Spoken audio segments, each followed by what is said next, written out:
What is up mga bossing? Another new scooter from Kymco Philippines. Ito ang Skytown 150. Isa na naman pong affordable na scooter na 150cc ang nilabas ni Kymco Philippines para sa mga rider, pangmasok sa trabaho or pang negosyo.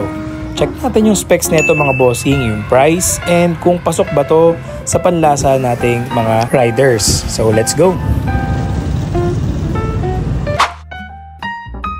Let's check the specs na agad mga bossing. Meron itong 150cc single overhead camshaft, 4-stroke single cylinder engine. Fuel injection na po ito, kaya malakas at matipid. Air cooling, hindi po siya liquid cooled, air cooled po siya. Max horsepower 8.4 kilowatts at 7,500 RPM. Maximum torque 11.9 Newton meter at 6,500 RPM. Wet weight nito 126 kg, medyo magaan. Length, width and height dimension natin 1,940 by 750 by 1,340 mm. Seat height natin medyo may kataasan 770 mm. Wheelbase natin 1,320 mm. And for the fuel tank capacity meron tayong 7 liters. Then all LED lightings po siya mga bossing, which is really good. Front suspension niya, standard telescopic.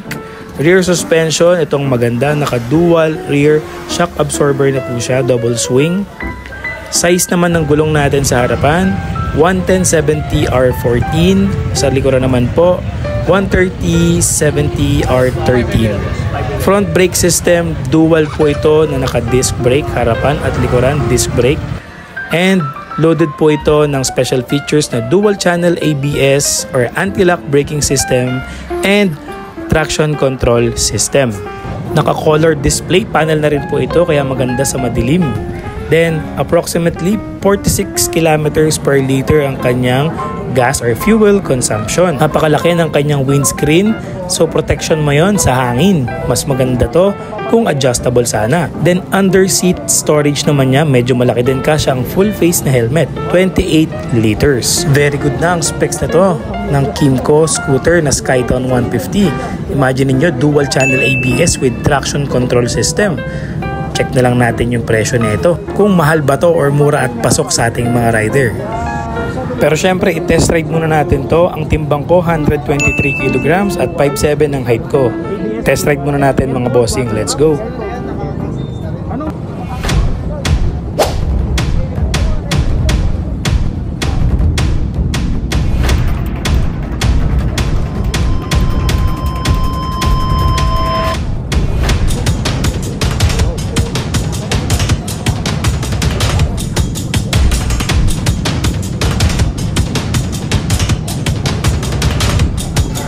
Nagulat ako sa upuan nito or seat comfort niya is kahit medyo malaki akong rider at malaki ang aking build, comfortable ako sa kanyang upuan. So plus points yon para dito sa Skytown 150.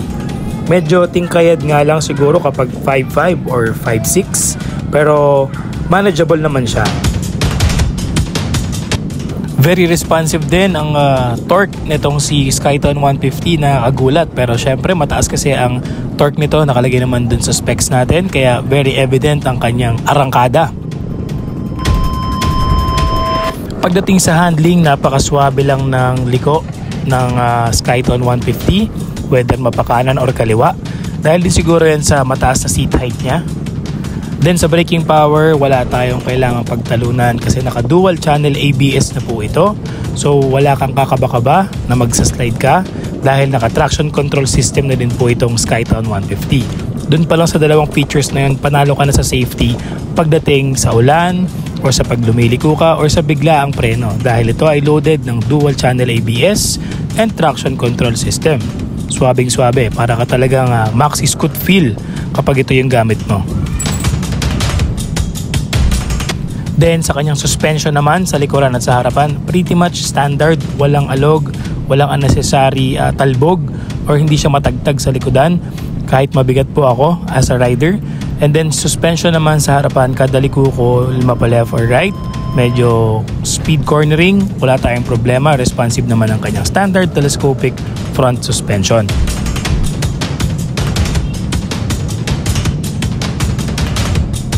Then again, medyo upright position ako dito as 5'7 ang height ko.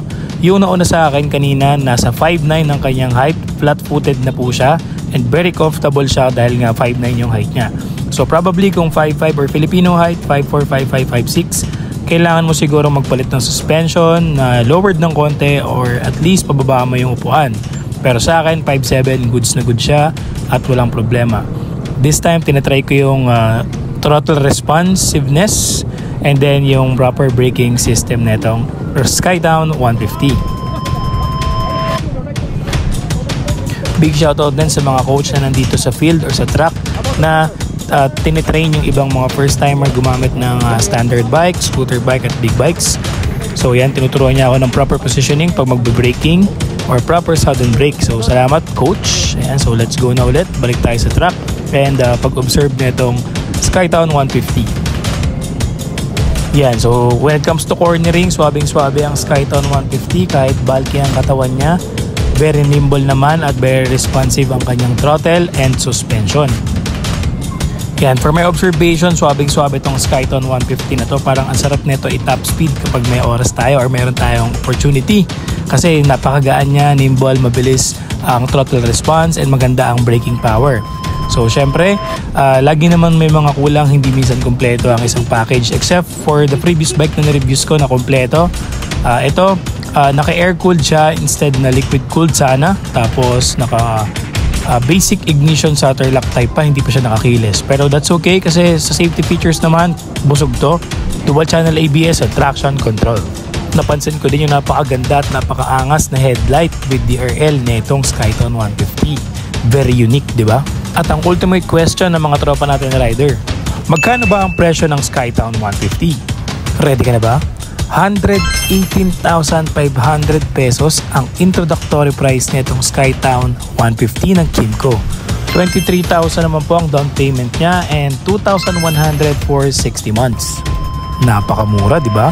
Sulit na yon para sa dual channel ABS, traction control system, dual disc brake at napaka-modern na design at style ng Skytown 150. Ano bossing, tingin mo ba mura yung 118,500 para sa specs nitong Skytown 150? Comment down below kung pasok sa itong budget na Skytown 150. 118,500 pesos. Solid na solid from Kymco Philippines. Once again, this is Vlog Negosyo. Don't forget to subscribe and share my videos for more updates. Let's go!